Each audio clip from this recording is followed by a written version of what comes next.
আজকের এই অনুষ্ঠানে উপস্থিত সম্মানিত সভাপতি, উপস্থিত সম্মানিত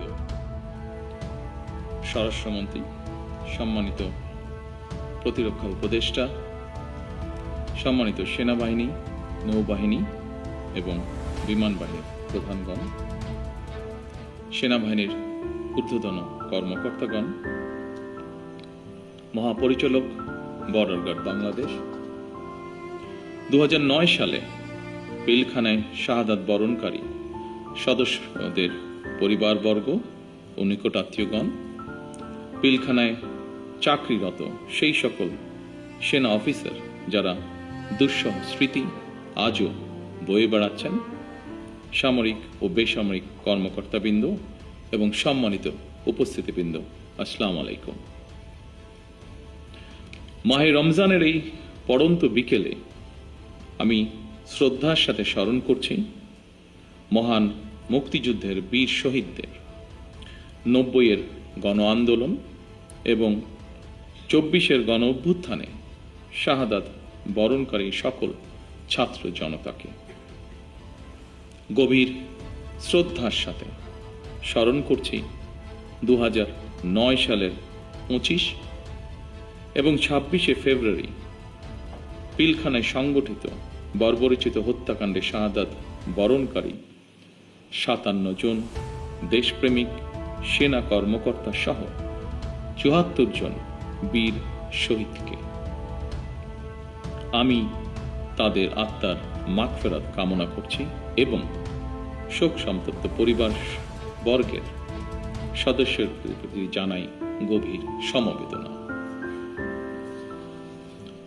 আজ 25শে ফেব্রুয়ারি জাতির ইতিহাসে এক রক্তাক্ত এবং বেদনা বিধুর দিন। এ দিনটি এলে প্রকৃতি যেন আবার স্মৃতি ও শোকের ভারে নীরব হয়ে যায়। বাতাসে ভেসে আসে সেই বিভীষিকাময় মুহূর্তের আর্তনাদ। আমাদের হৃদয় গভীর বেদনায় ভারাক্রান্ত হয়ে ওঠে। 2009 সালের 25 এবং 26শে ফেব্রুয়ারি এই নির্মম ঘটনা আমাদের জাতীয় জীবনে এক গভীর ক্ষত সৃষ্টি করেছে, যার বেদনা সময় পেরিয়ে আজও বহমান। দীর্ঘ 17 বছর পরে শহীদদের স্মৃতি বিজড়িত এই প্রাঙ্গণে আজ আমার কণ্ঠ কিছুটা স্বাভাবিকভাবে ভারী হয়ে উঠছে।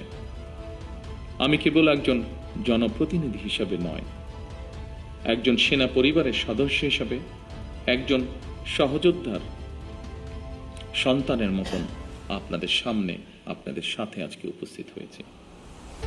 2009 সালে সেই বিভীষিকাময় ঘটনায় 57 জন মেধাবী ও দেশপ্রেমিক সেনা কর্মকর্তা সহ মোট 74টি প্রাণ ঝরে গিয়েছিল। প্রতিটি নাম একটি পরিবারের আলো নিভে যাবার গল্প, প্রিয়জন হারানোর বেদনা বিদুর অধ্যায়, একটি সন্তানের পিতৃহীন হওয়ার ইতিহাস, একটি স্বপ্নের অসমাপ্ত মহাকাব্য। আমি দেশে প্রত্যাবর্তনের পরপরই বনানী সামরিক কবরস্থানে গিয়ে শহীদ সেনা কর্মকর্তাদের কবরের পাশে দাঁড়িয়ে উপলব্ধি করেছি গত 17 বছরে আপনাদের দুর্বিষহ সংগ্রাম, অপরিসীম ত্যাগ আর দাঁড়ে দাঁড়ে ঘুরে বিচার না পাওয়ার নিদারুণ যন্ত্রণা। সম্মানিত উপস্থিতিবৃন্দ, আমি বিশ্বাস করি পিলখানার ঘটনাকে রাষ্ট্রীয় মর্যাদায় স্মরণ করা আমাদের জাতীয় দায়িত্ব। 25 ও 26শে ফেব্রুয়ারি ঘটনাকে ইতিহাসে রাষ্ট্রীয় মর্যাদা না দিলে ভবিষ্যৎ প্রজন্ম আমাদেরকে হয়তো ক্ষমা করবে না। তাই সেনাবাহিনীও আপনাদের সঙ্গে আলোচনা করে 25 এবং 26শে ফেব্রুয়ারি স্মৃতিকে অম্লান করে রাখতে বর্তমান সরকার ইনশাল্লাহ কাজ করবে। আমাদের সীমান্ত রক্ষী বাহিনী শিকড় আমাদের স্বাধীনতার ইতিহাসে পতিত।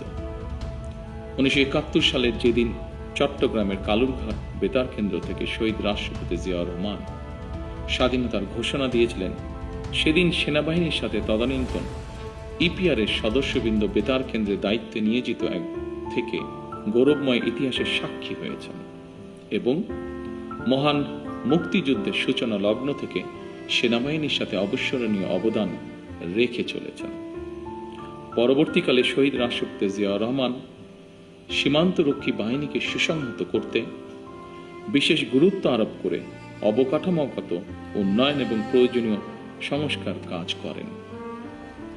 সেনাবাহিনী থেকে যোগ্য ও মেধাবী অফিসারদের পেশনে প্রেরণের সংখ্যা বৃদ্ধি করা হয়।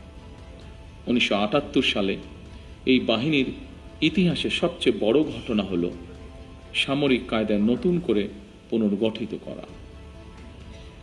পূর্বের উইংসমূহকে পরিবর্তন করে ব্যাটালিয়নে রূপান্তর করা হয়।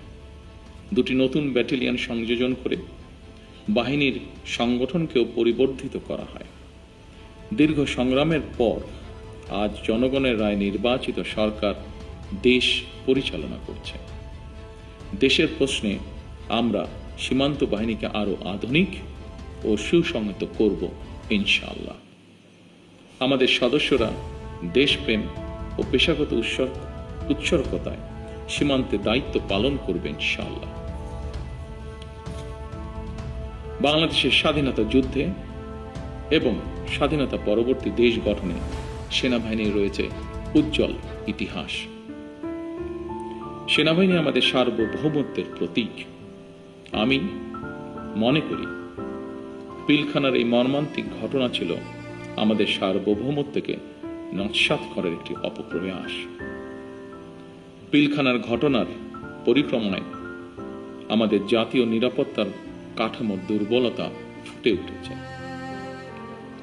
তাই বহির্বিশ্বের সাথে তাল মিলিয়ে আমাদের জাতীয় নিরাপত্তার কাঠামোকে আরো আধুনিক, সময় উপযোগী এবং শক্তিশালী করা প্রয়োজন অবশ্যই, এবং এ লক্ষ্যেই আমাদের সরকার কাজ করবে ইনশাআল্লাহ।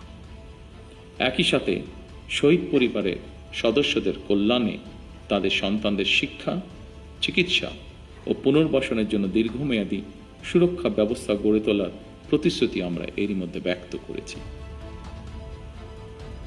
মাহে রমজান আমাদের সংযম এবং আত্মশুদ্ধির শিক্ষা দেয়। মহান আল্লাহর দরবারে প্রার্থনা করি তিনি যেন শহীদদের আত্মাকে শান্তিতে রাখেন, তাদের পরিবারকে ধৈর্য ও শক্তি দান করেন এবং আমাদের রাষ্ট্র প্রতিষ্ঠান সমূহকে ন্যায়, শৃঙ্খলা ও দায়িত্ববোধের পথে পরিচালিত করেন।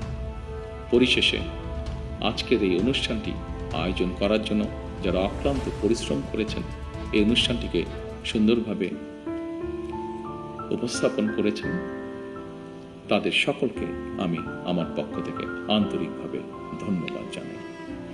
আল্লাহ আমাদের দেশকে হেফাজত করুন। আল্লাহ হাফেজ। বাংলাদেশ জিন্দাবাদ।